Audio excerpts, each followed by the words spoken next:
The phone hit the marble floor before Amara could stop it. She stood in the center of the living room, the one with the floor-to-ceiling windows, the one overlooking all of Gangnam like a kingdom laid flat, and her hands would not stop shaking. The woman on the screen had been speaking Korean too fast, the kind of fast that meant the person knew exactly what they were saying and did not want to be interrupted. Amara had caught enough. Enough to make her sit down on the edge of the white sofa. Enough to make her stand back up. Enough to make her pick up her phone again and stare at the name still glowing on the screen. Kim Ji-soo, Family Legal Office. She had not called that office. She did not know anyone named Kim Ji-soo, but someone had called her.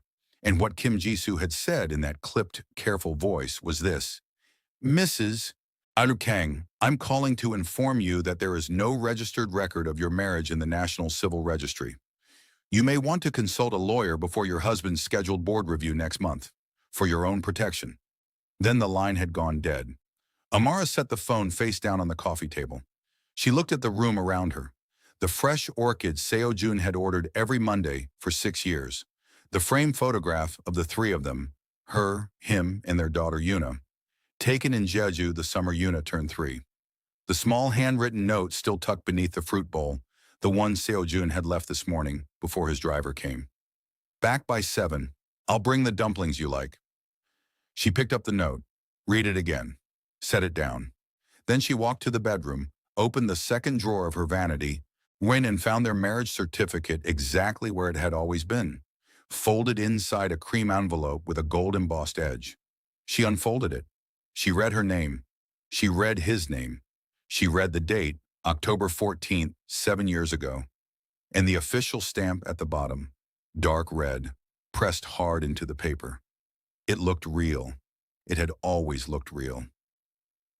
7 years earlier, Seoul had smelled like rain and grilled meat and exhaust fumes, and Amara Okoye had been standing outside the immigration office on Sejongdero, with 30 minutes before it closed, and a folder of documents that were, according to the officer who had just handed them back to her, insufficient.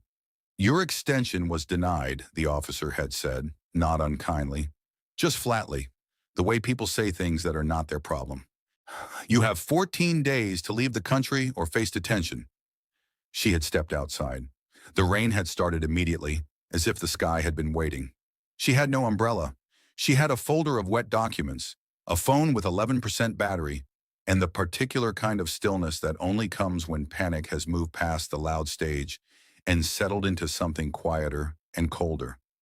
She had not noticed the man standing beside her until he spoke. You were in there for 2 hours. She had turned. He was tall, not unusually so, but the kind of tall that felt considered, like everything about him had been arranged with intention. Dark suit, no tie. He was holding an umbrella, but not using it. Standing at the edge of the overhang, the way people stand when they are used to watching things without being watched themselves. Warren, I wasn't counting, she said. I was. He said it without apology. Your visa situation, the F-Series extension issue, it's a documentation gap, not a legal bar. Fixable. She stared at him. Who are you? Someone who can fix it. He glanced at the folder in her hands. If you want. She should have walked away. She had told herself that later, many times. She should have walked away, should have called her cousin in Lagos, should have done anything other than stand in the rain outside a Korean immigration office and say, to a man she did not know, how. His name was Kang Seo-jun. He told her that 20 minutes later, over coffee in a place that was too quiet and too expensive for the neighborhood, where the staff seemed to know him without greeting him. He told her what he could do. He told her what he needed. Han, a legal marriage, he said. On paper, I have reasons that are mine. You have a problem I can solve. The arrangement is clean. Clean, she repeated. No emotions, no expectations. You keep your life. I keep mine. The paperwork handles the rest. She had looked at him across that table.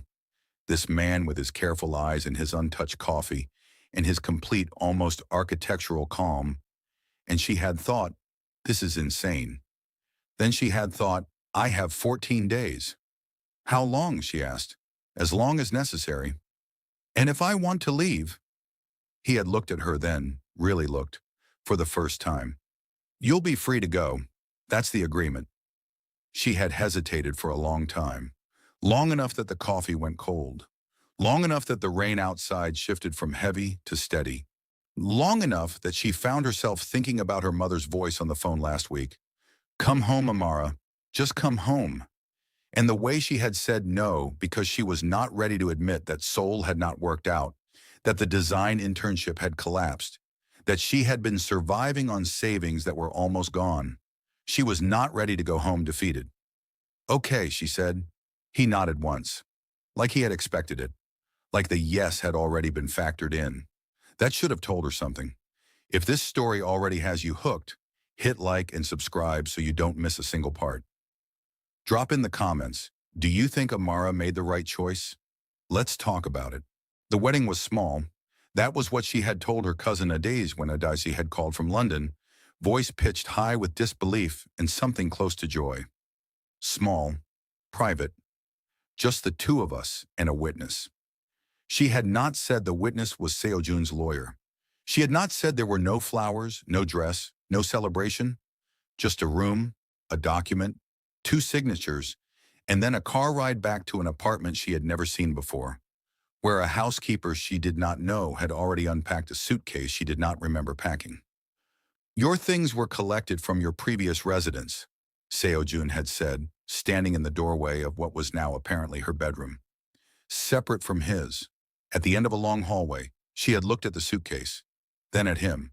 Jura, you had someone go into my apartment? I had someone handle it efficiently. He had said it the way he said most things, without edge, without apology, like the words were simply accurate. Is there anything missing? There wasn't. That was almost worse. She had sat on the edge of the bed that night in a penthouse in Yongsan that smelled like cedar and new linen, in a city she had almost been expelled from 48 hours ago, and she had told herself, this is temporary, this is practical, this is survival. She had believed that for about 4 months. The first year was strange in the way that new languages are strange. Uncomfortable, then gradually familiar, then suddenly fluent in ways you can't quite explain. Seo-jun was not unkind. He was not warm exactly, but he was consistent, and consistency, Amara discovered, can feel like warmth when you have been cold long enough. He came home at predictable hours. He asked over dinner about her day, not the way people ask when they are not listening, but with a particular focused attention that made her feel, sometimes, like she was being studied. He noticed when she was tired before she said so. He left her alone when she needed it without being asked. He did not touch her, not for the first 8 months, not in any way that exceeded the functional. A hand at the small of her back when they entered a restaurant together. A brief press of fingers when he passed her something. Nothing more. She told herself she preferred it. She told herself it was cleaner this way. Or then one evening in autumn, the kind of Seoul autumn that turns everything amber and gold and slightly heartbreaking, he had come home late and found her asleep on the living room sofa with a Korean grammar book open on her chest. And when she woke up, there was a blanket over her that had not been there before. He was in the kitchen, heating something up, his jacket still on. You didn't have to, she said. He glanced over. You were cold. You could have just woken me. You needed the sleep more than the interruption. She had looked at him for a moment. This man she had married for paperwork, this man she still did not fully understand, and felt something shift, very slightly in the place behind her sternum where she kept things she was not ready to name. She went back to her room. She did not name it. Anna. By the second year, she was dreaming in Korean. By the third, she had stopped thinking of the apartment as his and started thinking of it as theirs.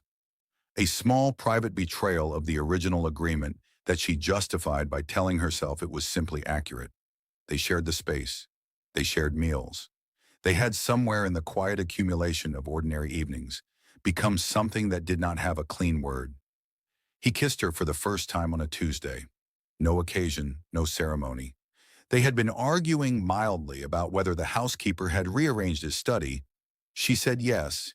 He said no. She said she had watched it happen. And in the middle of her sentence, he had simply leaned across the kitchen counter and kissed her, brief and certain, and then leaned back and said, you're usually right about these things. She had stood there with her mouth slightly open. The study, he said. She did rearrange it. I checked this morning. That's, she stopped. That's what you're leading with? Something moved in his expression, not quite a smile. Seo-jun rarely smiled fully, but he had this, a shift at the corner of his mouth, a particular quality of stillness, that she had learned meant the same thing. Go to dinner with me, he said. Not a work dinner, just dinner. She went. Yuna was born in the fourth year, on a gray March morning when the Han River was still half frozen, and Seo-jun sat outside the delivery room for 11 hours without once checking his phone. When the nurse brought him in, Amara watched him look at their daughter, this small, furious, a perfect thing, and saw something cross his face that she had never seen before. Something unguarded. Something that looked, for just a moment, like a man who had not prepared for this feeling and did not know what to do with it. He held Yuna like she might break. He held her for a long time. Amara watched him and thought, this is real. Whatever else this is real. She was not wrong about that. She was just wrong about what it meant. 5 years into the life she had built, the language, the daughter, the luxury, the man who left handwritten notes and remembered how she took her tea and traced slow patterns on her shoulder when he thought she was asleep. Amara Okoye was happy, which is exactly when the phone rang, and the woman named Kim Ji-soo said there was no record of her marriage. And the world, two so carefully constructed, so perfectly lit, began, very quietly, to come apart. You already know something is very wrong, and we're just getting started. Like this video and subscribe so you're here when the truth fully surfaces. Comment below. Did Seo-jun ever actually love her, or was every moment calculated? We want to know what you think. She did not tell Seo-jun about the call. She told herself it was because she wanted more information first. That was the rational explanation, the one that held up under examination. But the truer reason, the one she felt in the back of her throat when he walked through the door at 7 with the dumplings, exactly as promised, and kissed her temple and asked how Yuna's afternoon had been, was that she was afraid of his answer. Not afraid he would lie, afraid he would not. She ate dinner. She laughed at something he said. She bathed Yuna and read her 2 chapters of the book they had been working through together. The one about the rabbit who keeps getting lost and keeps finding her way home. And when Yuna fell asleep, Amara sat at the edge of the small bed for longer than necessary, now watching her daughter's chest rise and fall in the dark. Not legally hers. That was what Kim Ji-soo had said, or implied, or... Amara pressed her fingers to her eyes. She needed to be sure of exactly what had been said before she did anything. She needed to think. She went to the study, Seo-jun's study technically, though she used it often enough that her books had migrated to the second shelf and her reading glasses lived on the left side of the desk. She opened the filing cabinet, the one that had always been unlocked, the one she had never had reason to examine carefully. And she started at the beginning. It took her 4 nights. 4 nights of waiting until Seo-jun slept, then moving through the apartment in the particular silence she had developed over years of early mornings with a light sleeping child. She did not know exactly what she was looking for. That was the problem with looking for something wrong in a life that had always appeared right. You had to examine everything, because the flaw could be anywhere. She found the first thing on the second night. It was not dramatic. It was a single document, tucked behind a folder of property records, printed on plain paper rather than official letterhead, a name she did not recognize at the top, a series of account transfers, and at the bottom in the reference field, a number that matched the last 4 digits of the account she had assumed was their joint household account. She photographed it with her phone. She put everything back exactly as she had found it. On the 3rd night, she found the property records themselves. 3 apartments, 2 in Seoul, 1 in Busan, none of which were registered under Kang Seo-jun. The names on the documents were different each time. Different people, presumably, or different versions of the same person. On the 4th night, she found nothing new. She sat at the desk for a long time, looking at the photographs on her phone, and tried to arrange what she knew into a shape that made sense. It didn't. The school registration issue happened the following week, the way these things do. at the worst possible moment in a fluorescent-lit office, with Yuna sitting on a plastic chair beside her, eating a rice cracker and kicking her feet against the chair legs. The administrator had been apologetic, very apologetic. The kind of apologetic that means the news is bad. The issue, she had said carefully, in the slow Korean she used for parents whose fluency she was unsure of, though Amara's Korean had been seamless for years now, is with the parental documentation. The primary guardian listing, she had glanced at Yuna and lowered her voice. There's an inconsistency with the National Registry. Your name, Mrs. Kang, it doesn't match what we're seeing on the family register. What do you mean it doesn't match? It means, another glance at Yuna. You may want to visit the district office to clarify before the enrollment deadline. Amara had thanked her. She had taken Yuna's hand. She had walked out of the school into the afternoon sunlight and stood on the pavement and breathed very carefully through her nose until the feeling in her chest subsided enough to move. Iyama, Yuna said, looking up at her. Are we getting ice cream? Yes, Amara said. Absolutely yes. She confronted him on a Thursday evening. She had chosen Thursday deliberately. Not a work-heavy day, not a weekend when the mood was softer and she might lose her nerve. Thursday, after Yuna was in bed, when the apartment was quiet and there was nowhere for either of them to go. She waited until he sat down with his tea. She waited until he looked comfortable. Then she set her phone on the table between them, screen up with the photograph of the document open. Tell me what that is, she said. He looked at it. He did not react. That was the first thing she noticed. Not a flicker, not a blink. Not the slight tension around the eyes that most people show when they are caught. He simply looked at it the way he looked at things he had already considered. Yeah, where did you find it? He said. The filing cabinet, the one that's always been unlocked. She kept her voice even. She had practiced. Tell me what it is. It's a financial record. Whose? He looked up from the phone, looked at her. Mine. Under someone else's name. Yes. She stared at him. Seo-jun. Our marriage certificate, I have been told it is not registered. Yuna's school says my name doesn't appear correctly on the family register. And now I'm looking at accounts that don't belong to you but apparently do. She paused. What is happening? He was quiet for a moment. Not the quiet of someone searching for words. The quiet of someone deciding how many to use. Does it change, he said slowly, how you feel about me? The room was very still. That's not an answer, she said. No, he agreed. It isn't. She looked at the man she had shared a bed with for 4 years. The man who had held their daughter like she was the most important thing he had ever been trusted with. The man who left notes and remembered small things and kissed her like he meant it.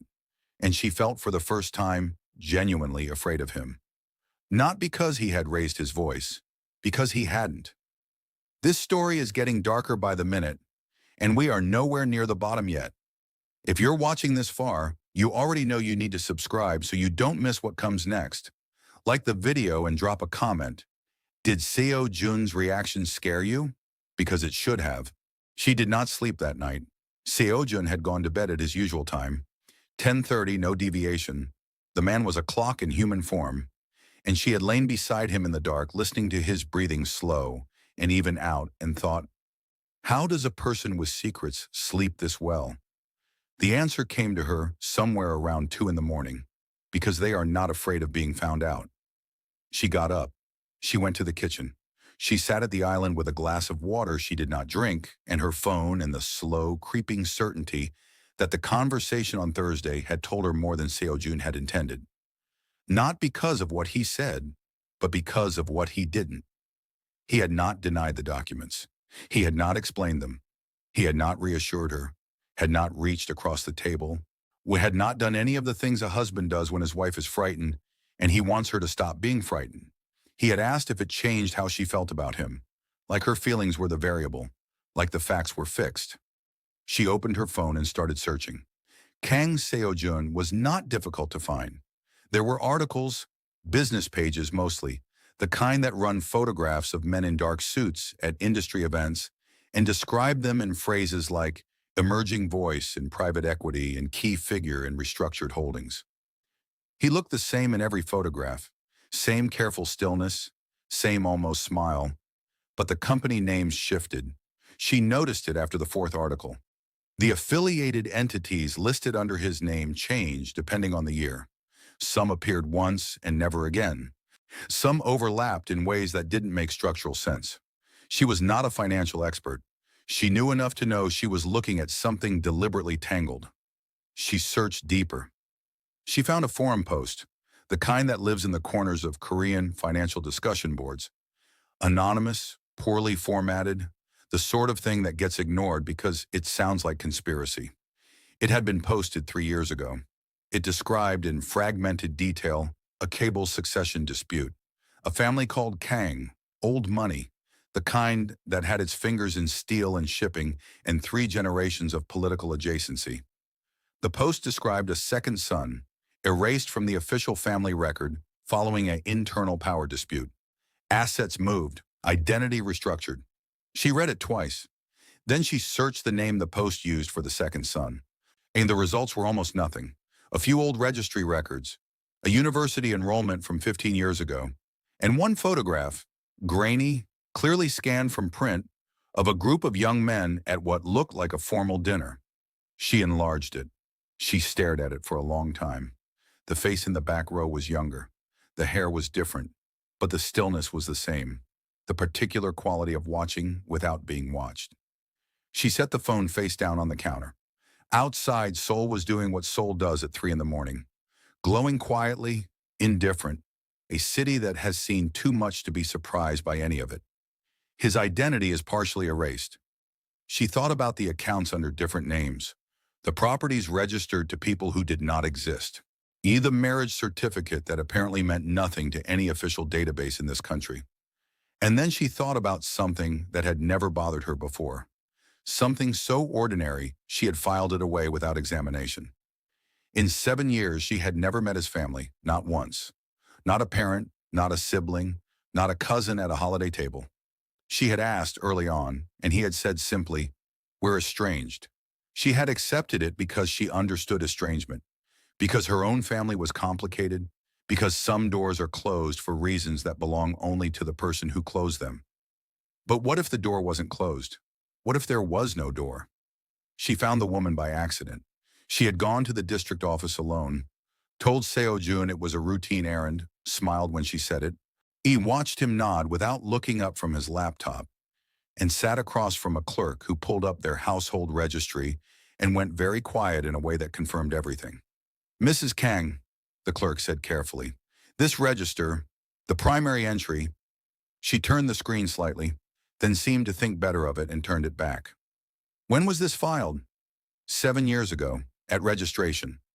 "And you have the original documentation?" "I have what was given to me, yes." The clerk typed something, waited, typed again. Then she said in a lower voice, "The entry exists, but the originating registration, the one that should be in the national system, I'm not finding the source record. It's as if..." She stopped. "As if what?" The clerk looked at her. She was young, mid-20s, and the kind of young that hasn't yet learned to fully conceal what it's thinking. What she was thinking was visible for just a moment before professionalism covered it. "You may want to speak to a lawyer," she said, "a family law specialist, before you do anything else." Amara looked at the screen she couldn't fully see. "Am I legally his wife?" The clerk did not answer, which was its own answer. She drove home through afternoon traffic with both hands on the wheel and a very specific blankness behind her eyes. The kind that is not emptiness, but its opposite. Too much arriving at once. The mind refusing to process at speed. She had been placed. That was the word forming at the edges of her thoughts, ugly and precise. Not chosen, not found. And not loved into this life by accident or fate, or the particular randomness of a rainy night outside an immigration office.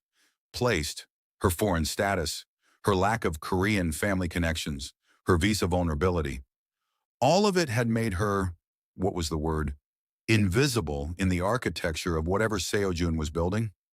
A wife who could not make official inquiries without revealing her own precarious status. A mother whose legal claim to her child was, apparently, as constructed as everything else. She had not been rescued, she had been selected. She pulled into the underground parking garage and sat in the car for a long time after the engine went off. Then she went upstairs. She made dinner. She set the table. She called Yuna in from her room and watched her daughter climb into her chair and reach for her chopsticks with the focused determination of a 5-year-old who has decided she is too old for the training set. Seo-jun came home at 7. He brought the dumplings she liked. She smiled at him across the table. She asked about his day. My life wasn't built, she thought, watching him laugh at something Yuna said. It was written. And somewhere beneath the fear, something harder was beginning to form. If this story is hitting different right now, good. It's supposed to. Hit that like button, subscribe if you haven't already, and drop a comment. When do you think Amara first suspected something was wrong?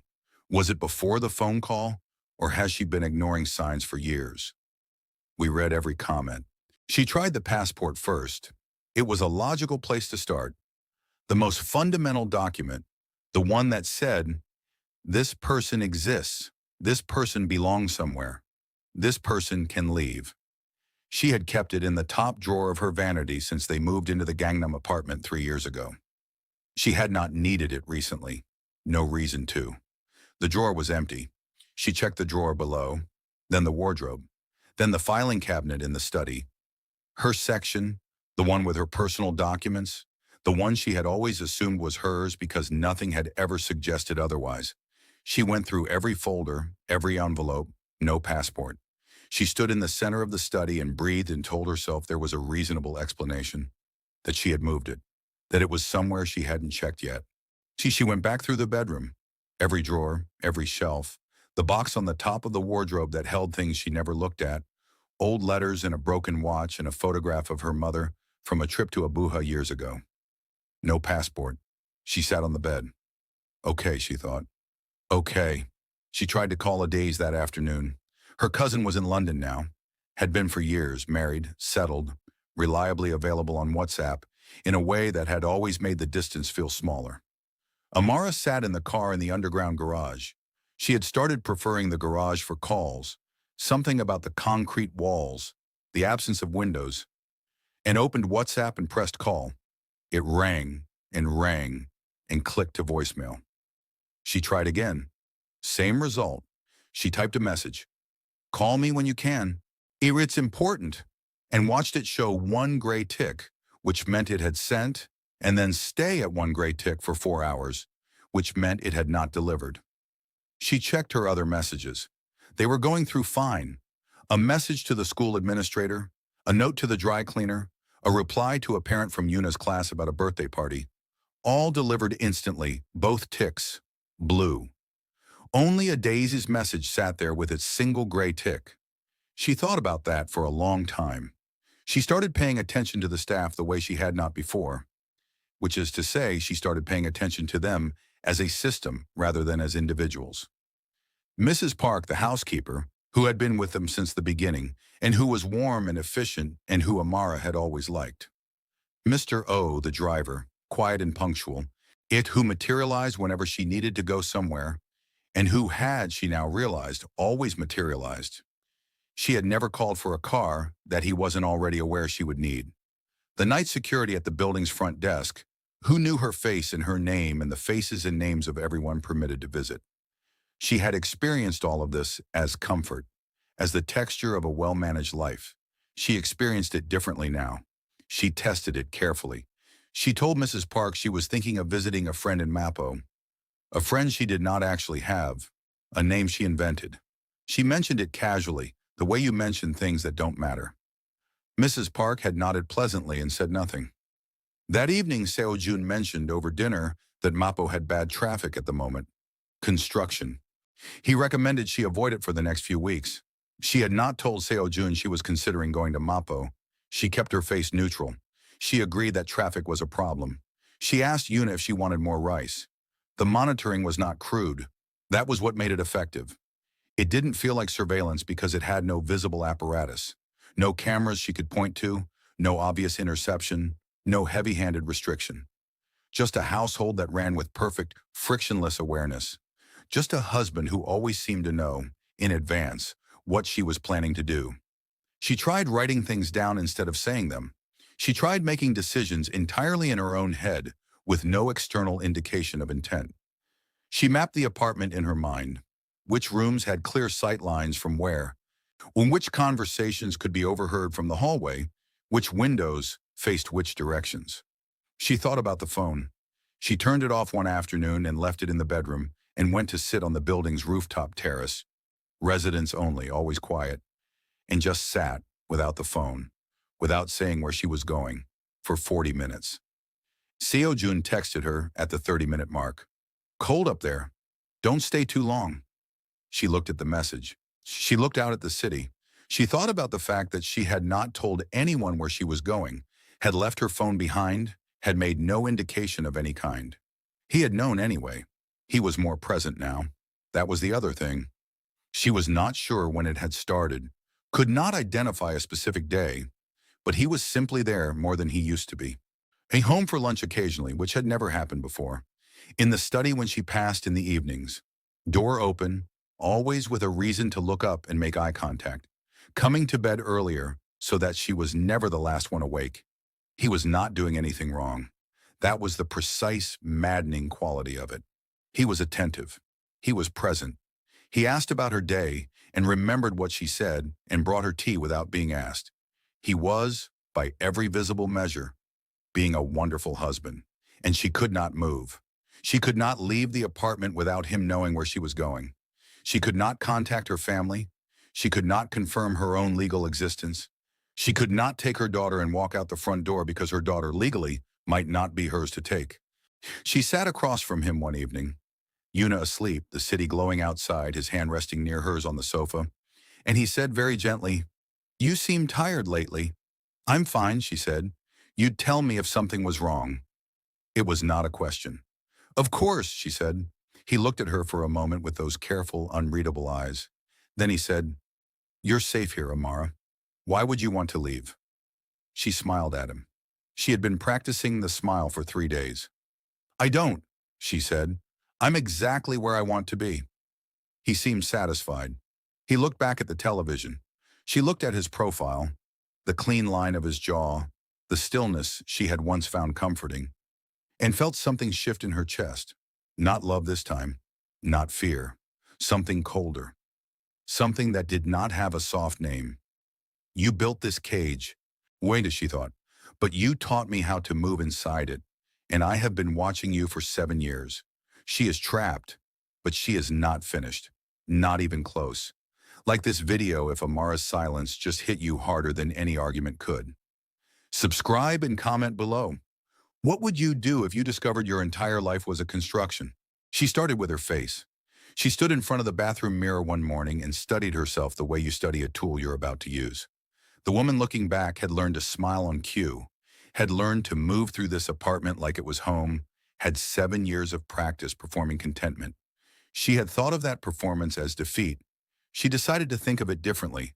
Seo-jun had selected her, had shaped her circumstances, curated the conditions of her life with the same careful intention he applied to everything else, which meant this version of her was, in a sense, his creation, his design, his blind spot.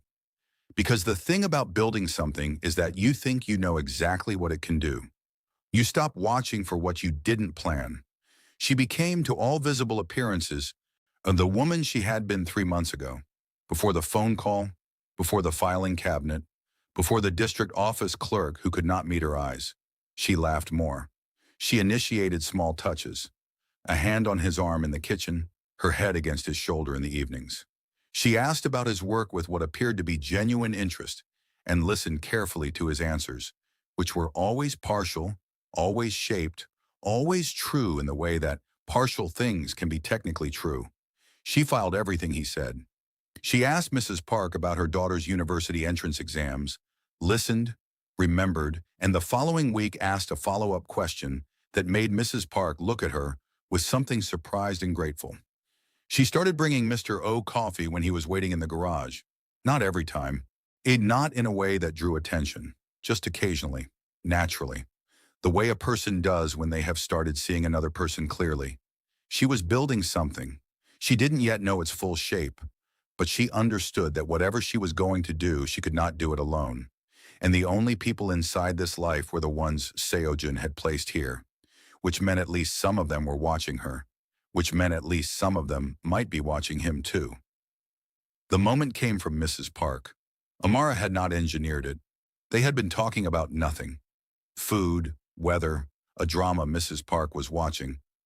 When Mrs. Park went quiet, kept her back to Amara, hands still in the pantry.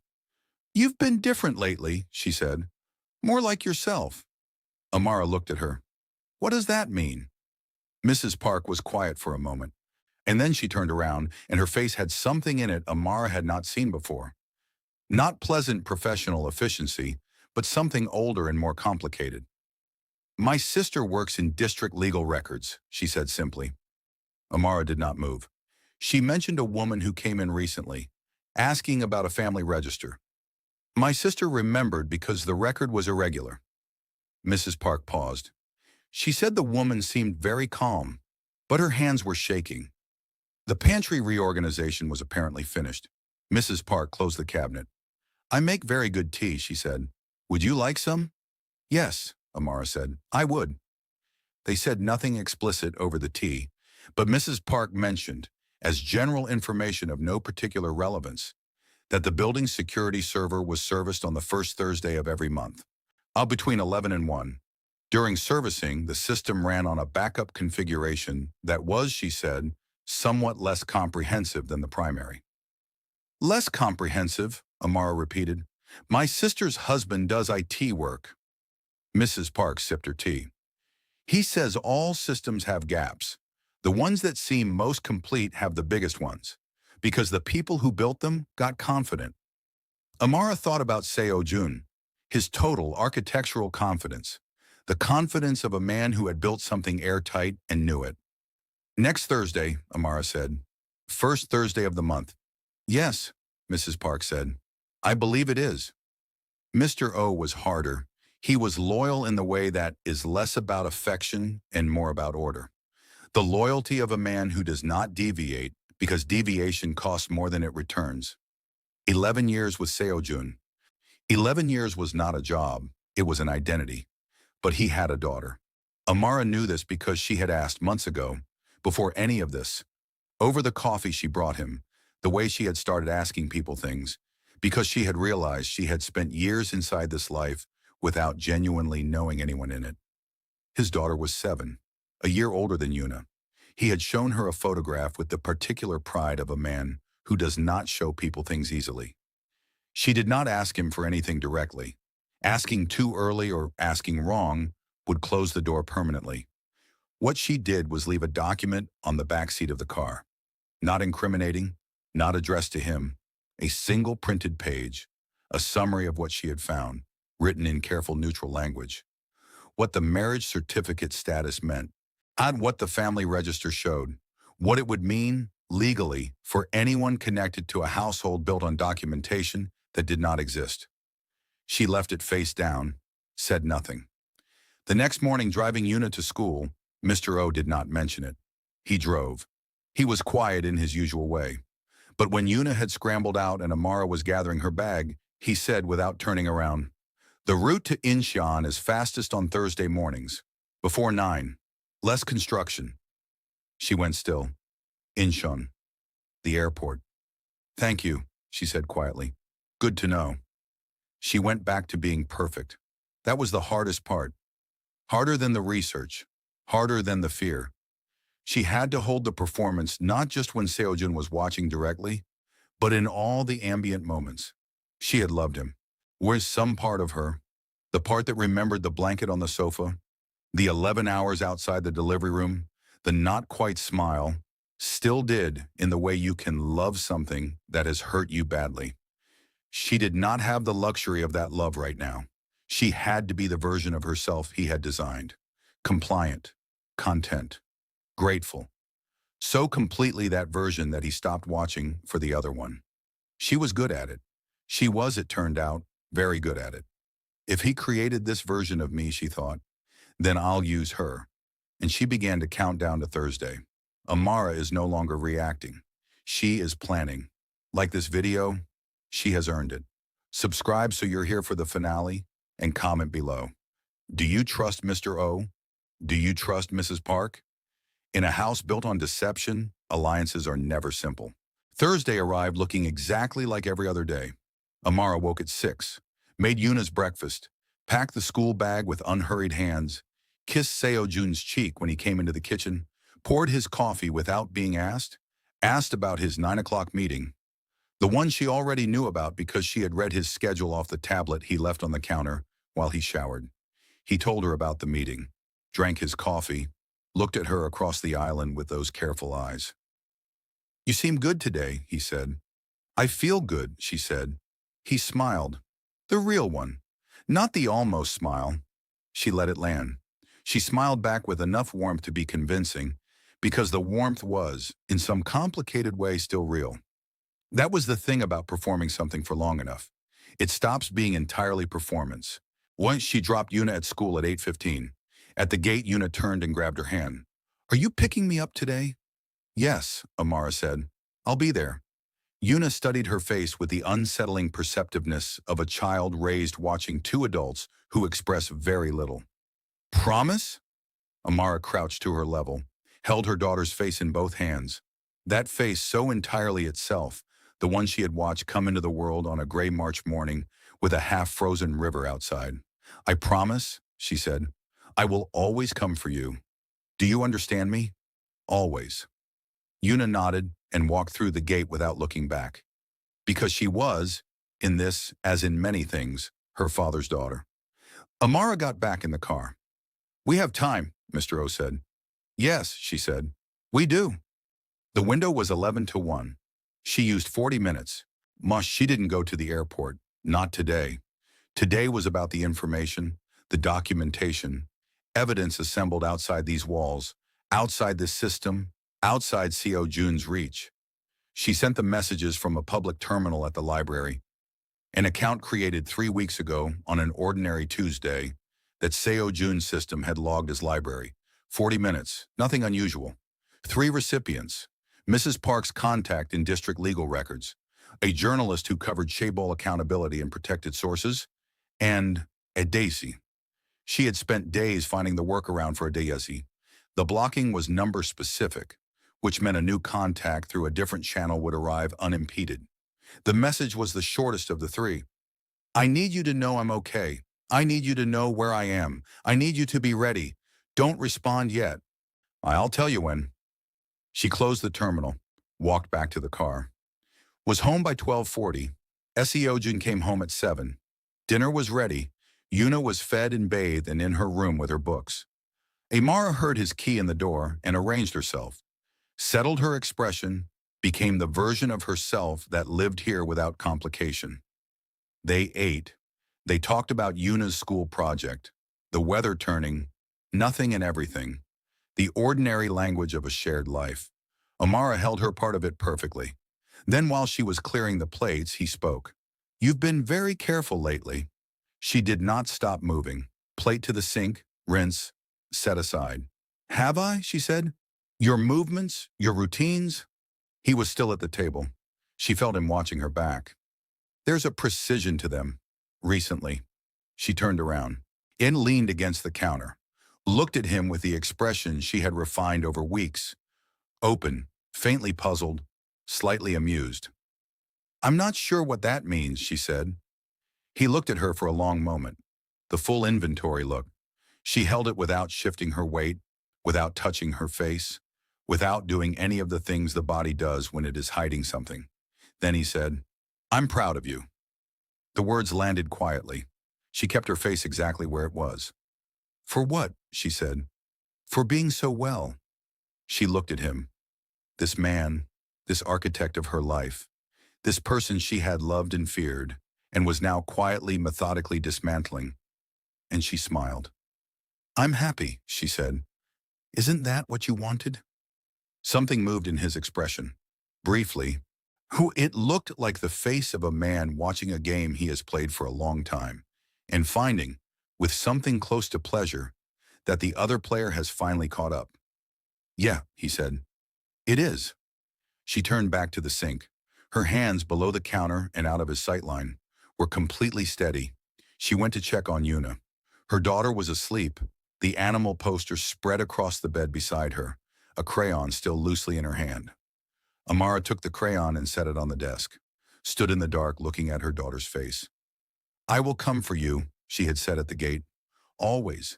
She meant it with the specific, steel-edged certainty of a woman who has stopped being afraid and started being dangerous.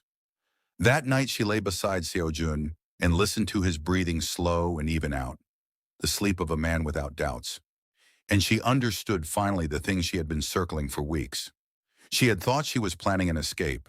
The research, the alliances, the messages, the careful reconstruction of herself into someone who could move through this cage without rattling it. She had believed it was all preparation for a single moment of exit. But Seo-jun had said, "I'm proud of you." The way he said it, not surprise, recognition. He had been watching her plan. He had watched her find Mrs. Park's receipt, watched her calculate Thursday's window, watched her become precise and strategic and careful. And he had not stopped her, because he was not afraid of her plan, because somewhere in his 7-year study of this woman he had selected and shaped, he had already written the ending. She lay in the dark and felt the full cold weight of it pressed down. She was not escaping. She was performing an escape. For him, the city glowed outside. Seo-jun breathed slowly beside her. Somewhere in London, a days had an unread message sitting in an inbox. And then, beneath the weight, beneath the fear, beneath the specific humiliation of realizing she had been anticipated, she felt something else arrive. Quiet, certain, hers. Because here was the thing Seo-jun had not written. He had written the panic, the investigation, the careful planning, the woman who believed she was ahead of him. He had written all of it. He had not written what she would do when she found out he knew. That part was hers. That part had always been hers. She closed her eyes. And the game he thought he was watching, the one where she performed escape, and he observed with quiet satisfaction, and everything resolved the way he had already decided. That game required her not to know she was performing. She knew, which meant the performance was no longer for him, which meant she was the only one in this room who understood what was actually happening. She was not finished. She was not trapped. She was not the woman he had placed in the rain outside an immigration office 7 years ago, desperate enough to say yes to anything. She was what 7 years inside his design had made her. Patient, precise, and completely unreadable. She was, in every way that mattered, his greatest mistake, and tomorrow she would begin to prove it. That's when she understood. She wasn't planning an escape. She was performing one. But the performance was never for him. It was for the moment he stopped watching. If that ending hit you, you already know what to do. Like, subscribe, and tell us in the comments. When did Seo-jun actually lose control? Was it the moment he said, "I'm proud of you," or long before that? Thank you for watching. We will see you in the next one.